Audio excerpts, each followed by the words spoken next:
वो रस्सी घटती जाती है या फिर अंग मुटाते जाते हैं।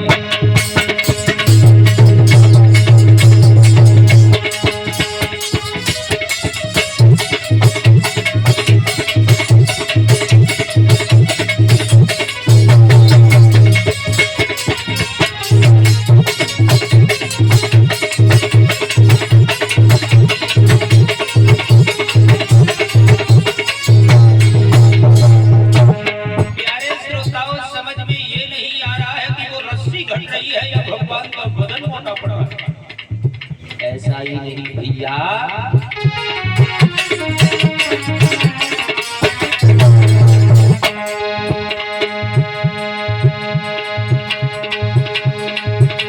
वो रस्सी घटती जाती या अंग मुटाते जाते हैं।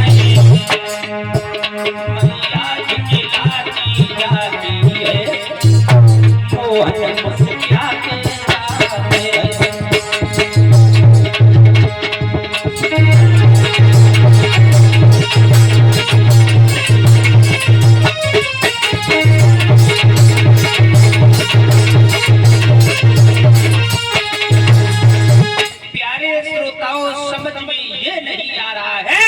वो रस्सी घट रही है या फिर भगवान का वदन मोटा पड़ रहा है। प्यारे भक्तजनों, अंत में मान को जब उदास देखा भगवान ने, तो आज भगवान एक छोटी सी रस्सी में बंध जाते हैं। और माँ ने जब भगवान को रस्सी से बांध दिया और उसके बाद में ऊखल से उन्हें जाकर के बांध देते हैं।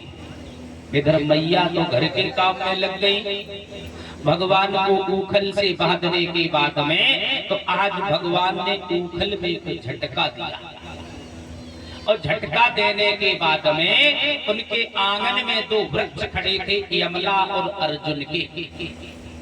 उनके बीच में जाकर के फंसाया, जोरदार एक झटका दिया तो दोनों वृक्ष जो है वो जड़ से उखड़ करके जमीन पर गिर पड़े।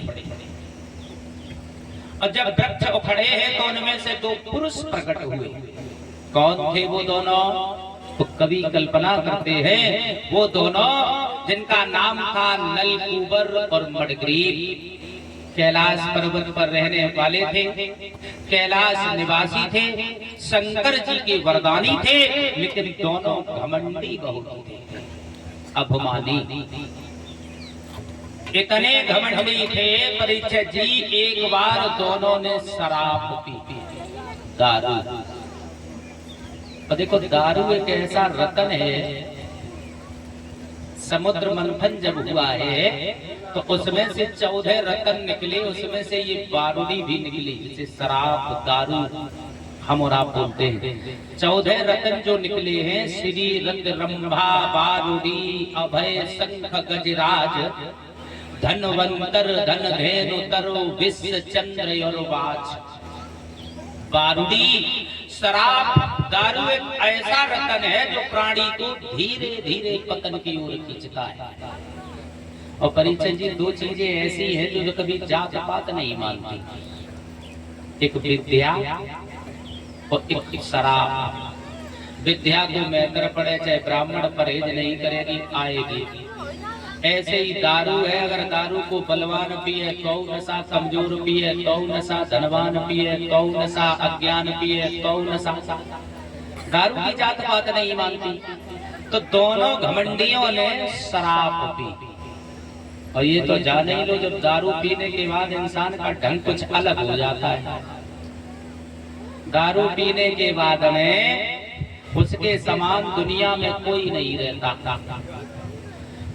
एक बार एक महात्मा जी थे, मंदिर पे पूजा कर रहे थे, तब तक एक शराबी आ गया। तो बाबा जी ने कहा, क्यों भैया, क्यों इतनी शराब पीते हो, क्यों शरीर को बर्बाद कर रहे हो? तो शराबी बोला, बाबा जी तुम्हारा तो दिमाग खराब है, शराब पीने से पेट के कीड़े मरते हैं। प्यारे श्रोताओं, जब दोनों ने नशा किया, इतना नशा हो गया दोनों को, दोनों घर पे आए। और घर पे आने के बाद में दोनों अपनी पत्नियों से बोले कि आज हम नहाएंगे। लेकिन ऐसे नहीं ना आएंगे। कैसे ना होगे? तो दोनों अभिमानी अपनी पत्नियों से बोले,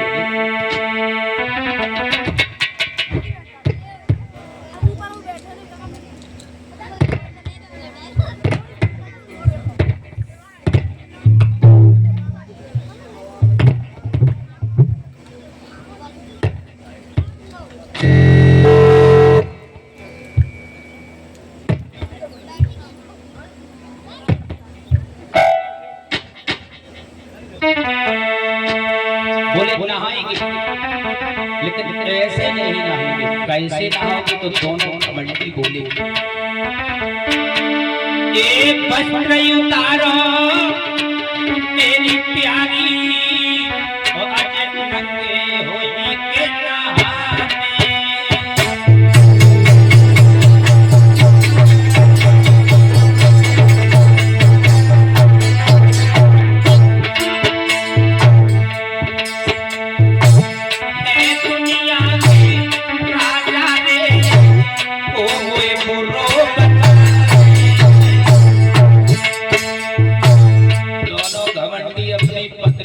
बोले नहाएंगे, लेकिन वस्त्रहीन होकर के नहाएंगे। भैया महाराज मना जब करे नहीं तो अपने आतन से पापी नने पीने बस गई।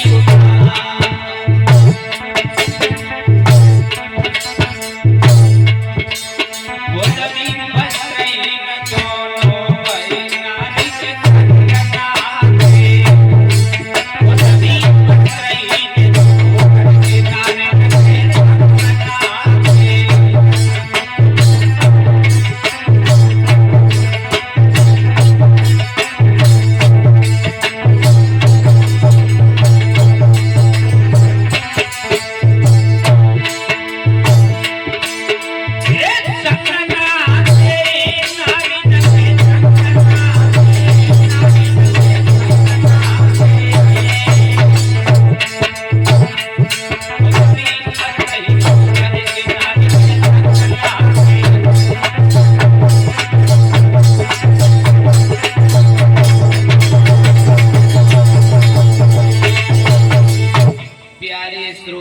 दोनों घमंडियों ने पत्नियों से कहा, लेकिन पत्नियां जब नहीं मानी तो दोनों ने अपने हाथों से तो स्वयं अपने वस्त्र उतारे, अपनी पत्नियों के वस्त्र उतारे और उसके बाद में नहाना प्रारंभ करते हैं। और जब सरोवर में नहाना प्रारंभ किया, तब तक नारद का पदार्पण हो गया। और नारद ने जब दोनों अभिमानियों को देखा, और नारद को जब अब उन दोनों की पत्नियों ने देखा तो भाग करके वस्त्र धारण कर लिए। लेकिन इन दोनों में से नारद को देख करके अभिमान के कारण वस्त्रों को नहीं धारण किया। और जब वस्त्र धारण नहीं किए तो नारद ने दोनों को श्राप दे दिया। मूर्खों, पहले तो सबसे बड़ी बात यह है कि जल के अंदर वस्त्रहीन होकर के नहीं नहाना चाहिए, क्योंकि जल के अंदर वरुण देवता का वास होता है और तुम वरुण देवता का अपमान कर रहे हो। दूसरी बात, वृक्ष बन करके खड़े हो ना, तो जाओ, मैं तुम्हें श्राप देता हूं कि तुम दोनों वृक्ष हो जाओगे। और जो ये कहा कि तुम दोनों वृक्ष हो जाओगे, तो दोनों का नशा उतर गया परीक्षित जी। और जब दोनों का नशा उतरा तो दोनों ने हाथ जोड़े और कहा, प्रभु ये बताओ, जब मैं वृक्ष बन जाऊंगा तो मेरा उद्धार कैसे होगा? तो कहा, द्वापर युग में भगवान कन्हैया जब 16 कलाओं से अवतार धारण करके आएंगे, उन्हीं के हाथों से तुम्हारा उद्धार होगा। वही थे नलकूबर मणिग्रीव, भगवान के हाथों से उनका उद्धार हुआ।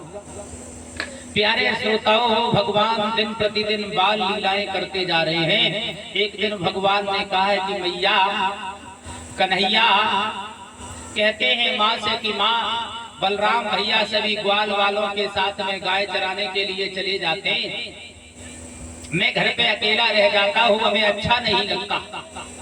तो मैया बोली, तुम्हारे घर पे किस बात की कमी है जो तुम ग्वाल वालों के साथ गाय चराने के लिए जाओगे? भगवान बोले, मैया हमें भी भेज दिया करो। तो भगवान के कहने पर माँ ने कहा है बलराम से कि देखो बलराम, कन्हैया छोटा है और तुम इसके साथ में इसके देखने के लिए अवश्य जाना। भगवान को समझाती हैं और मैया कहती हैं लाला हर जगह जाना लेकिन एक जगह नहीं जाना। बोले कहाँ नहीं जाना? तो भगवान को माँ समझाती हैं और कहती हैं लाला हर जगह जाना लेकिन एक जगह नहीं जाना। बोले कहाँ नहीं जाना? तो का सुना यमुना तट पर काली दह पर और मेरे काली भूल के मत जाना। बहती है अग्नि साच मई संध्या तक वापस आ जाना। संध्या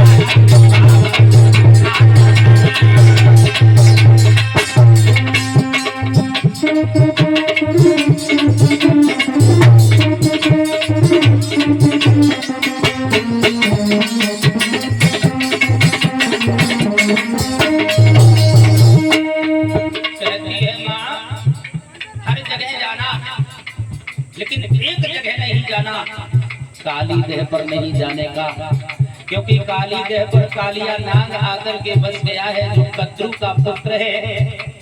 उसके विष के कारण यमुना का पानी इतना जहरीला हो गया है जो भी गाय बछड़ा पीते हैं वो मर जाते हैं।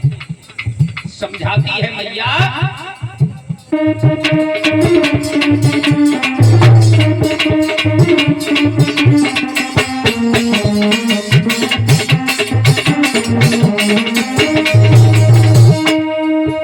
यमुना तट पर काली दह पर मेरे लाल भूल के मच जाना। बहती है अग्नि साच पई और